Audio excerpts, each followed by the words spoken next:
Hey friends, and welcome back to my YouTube channel where I share all things photography. If you don't know me, hi, I'm Desiree and I'm a senior portrait and wedding photographer located in Wichita, Kansas. Photography is my passion, and so getting able to educate and help others grow in my local community is the purpose of this channel. So the past two videos have been with the topic of beginning your photography journey. So today I would like to talk about lighting. There are so many important things that you need to know before going out to a photo shoot and photographing. It can be a little bit overwhelming if you don't quite understand it yet, but hopefully in this video I will help you to understand it more.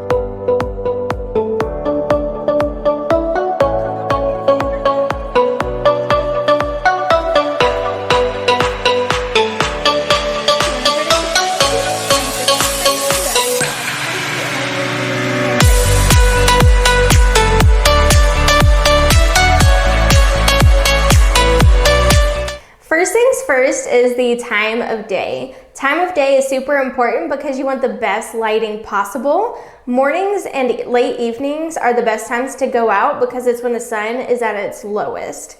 I always recommend to photographers and my clients that we go out at sunrise or an hour before sunset to get that nice, soft, even glowy light.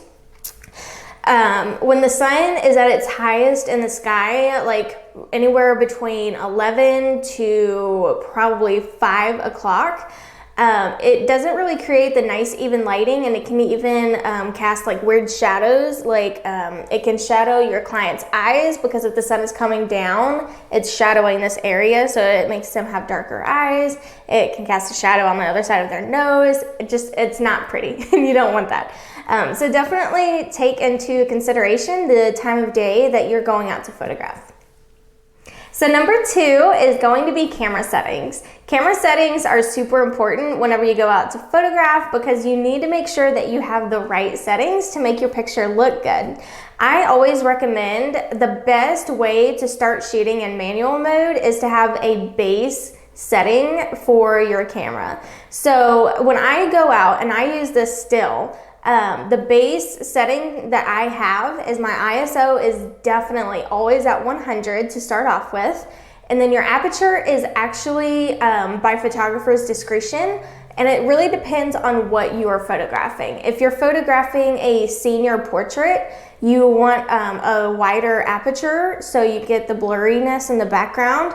Or if you're photographing landscapes, you probably want a more narrow aperture to get everything in focus. So put your ISO at 100, your aperture at whatever you need it for. Let's say we're photographing a senior, so I'm gonna put it at 2.0. And I literally just adjust my shutter speed at that point. So if you already have your two settings set, the only thing you're needing to adjust is your shutter speed.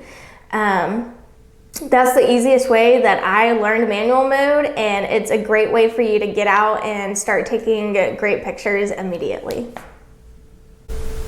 So tip number three is getting used to using your histogram. If you don't know what a histogram is, it's literally a meter on the back of your camera's display screen that lets you know if your picture is over or underexposed.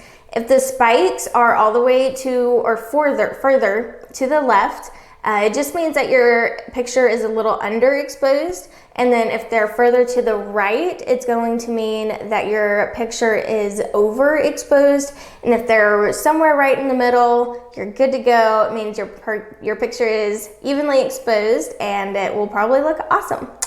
I recommend getting into the habit of using your histogram. That way, until you get used to using your settings, that way you know for sure if your picture is overexposed or it's too under.